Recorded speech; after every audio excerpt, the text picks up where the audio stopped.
Hi, boys and girls. I have a story for you. It's called Dear Mr. Blueberry by Simon James. Dear Mr. Blueberry, I love whales very much, and I think I saw one in my pond today.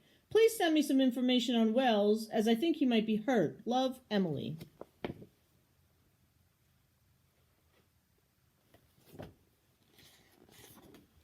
Dear Emily, here are some details about whales. I don't think you'll find it was a whale you saw, because whales don't live in ponds, but in salt water. Yours sincerely, your teacher, Mr. Blueberry.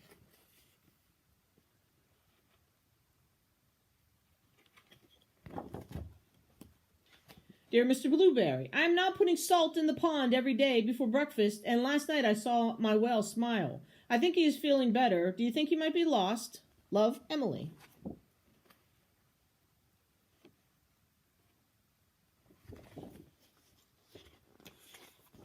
Dear Emily, please don't put any more salt in the pond. I'm sure your parents won't be pleased. I'm afraid there can't be a whale in your pond because whales don't get lost. They always know where they are in the oceans. Yours sincerely, Mr. Blueberry.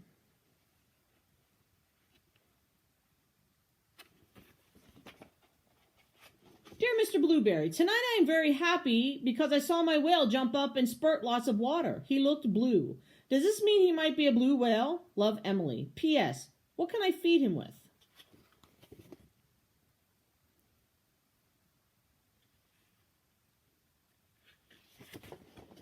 Dear Emily, blue whales are blue and they eat tiny shrimp-like creatures that live in the sea.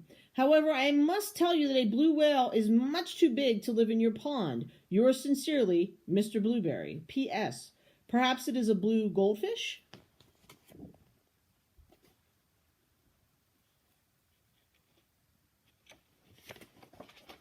Dear Mr. Blueberry, last night I read your letter to my whale. Afterward, he let me stroke his head. It was very exciting. I secretly took some crunched up cornflakes and breadcrumbs. This morning, I looked in the pond and they were all gone. I think I shall call him Arthur. What do you think? Love, Emily.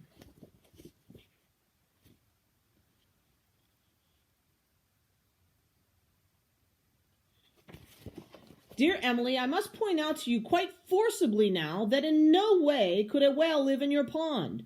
You may not know that whales are migratory, which means they travel great distances each day. I'm sorry to disappoint you. Yours sincerely, Mr. Blueberry.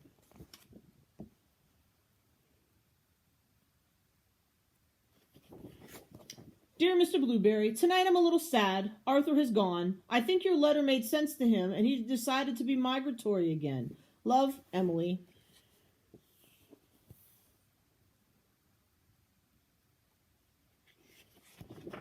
Dear Emily, please don't be too sad. It really was impossible for a whale to live in your pond.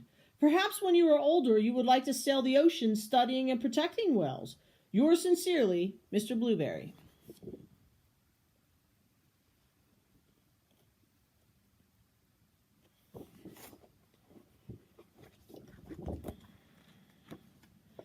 Dear Mr. Blueberry, it's been the happiest day. I went to the beach, and you'll never guess, but I saw Arthur. I called to him, and he smiled. I knew it was Arthur because he let me stroke his head. I gave him some of my sandwich.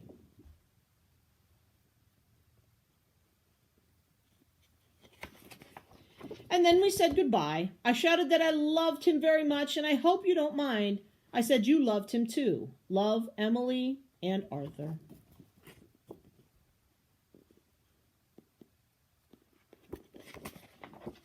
The end. And that was Dear Mr. Blueberry.